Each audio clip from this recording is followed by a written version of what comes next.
ராமா. ஸ்ரீராமா. உலகத்தில் முதன்மை நாமம் ராமநாமம் என்கிறார் காளிதாச மகாகவி. ராமா கமல பத்ராட்சா என்று வால்மீகி மகர்ஷி கூறினார். சுபேக்ஷண ராமா என்று வியாச பகவான் பாராட்டினார்.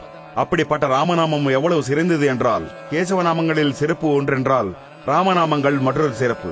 அது மட்டுமின்றி விஷ்ணு சாஸ்திரநாமங்களில் எங்கேயும் கூட ராமநாமம் இல்லை.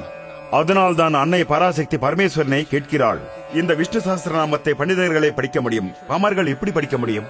1000 நாமங்கள் உடைய விஷ்ணு சாஸ்திரநாமத்தை படிப்பதனால் வரும் புண்ணியம் ஒருமுறை ஸ்ரீராம ராம ராமேதி ரமே ராமே மனோரமே சஹஸ்ரநாம தத்துல்யம் ராமநாம வரானனே என்று படித்தால் விஷ்ணு சாஸ்திரநாமம் படிப்பதற்கு நிகராகும் என்று பரமேஸ்வரன் அன்னை பார்வதிக்கு விளக்குகிறார். அதாவது 1000 விஷ்ணு சாஸ்திரநாமங்கள் ஒன்றென்றால் ஒரு ராமநாமம் அதற்கு இணையாகும் என்பதை நினைவில் நிறுத்த வேண்டும்.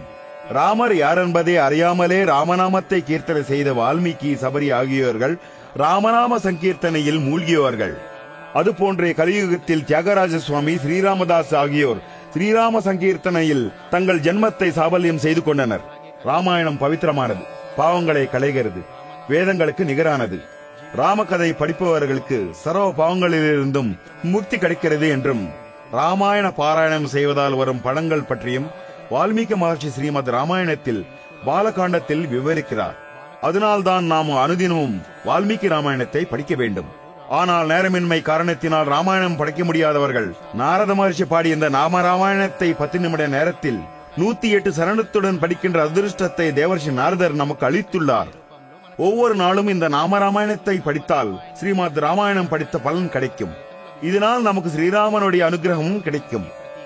ஒவ்வொரு வீட்டிலும் ஒவ்வொருவரும் இந்த நாம ராமாயணத்தை படிக்க வேண்டும் என்பது எங்களின் இந்த சிறு முயற்சி.